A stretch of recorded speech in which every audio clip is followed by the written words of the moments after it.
Hello po, ako po si Daniel. Welcome po sa aking 4th HTML tutorial, Tagalog version.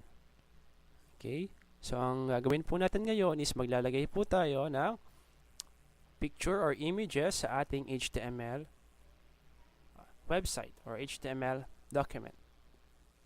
So, pag-click natin si Mansanas, pupunta tayo sa pagkain.html. So, tingnan natin yung code ng pagkain HTML. Okay. So, makikita nyo dito sa paragraph, meron tayong tags. Ito siya. Okay, so, IMG, ibig sabihin image. SRC, ibig sabihin source. Okay, saan mo siya? Nasaan ba yung picture na yon? Okay? Apple.jpg. Okay? Makikita nyo dito.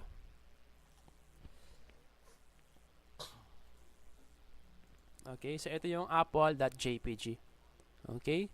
So ito yung pagkain.html. Okay? Okay, so ganun siya, ganoon maglagay ng image sa HTML document. Okay? So same din as sa inumin.html.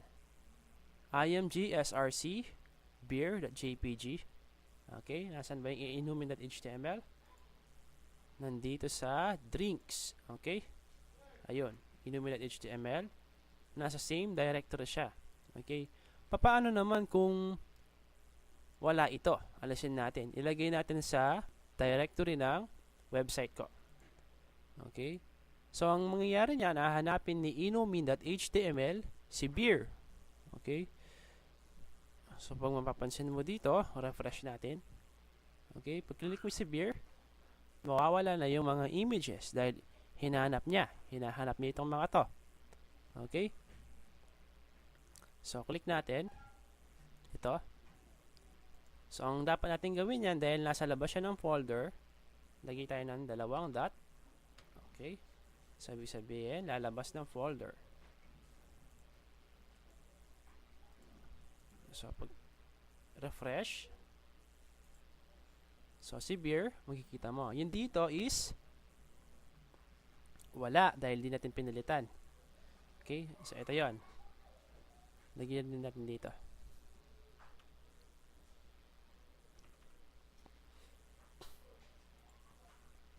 Okay? So, refresh. Okay.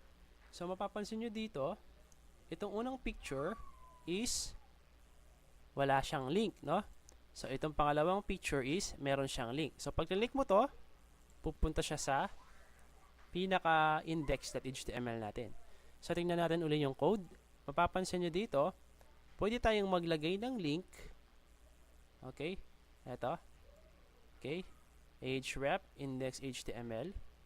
Ito yung a tag. Okay? Tapos, nasa loob yung image tag. Okay? So, hindi lang siya puro text. Pwede rin siyang mag-link ng mga images. Okay? Combination siya.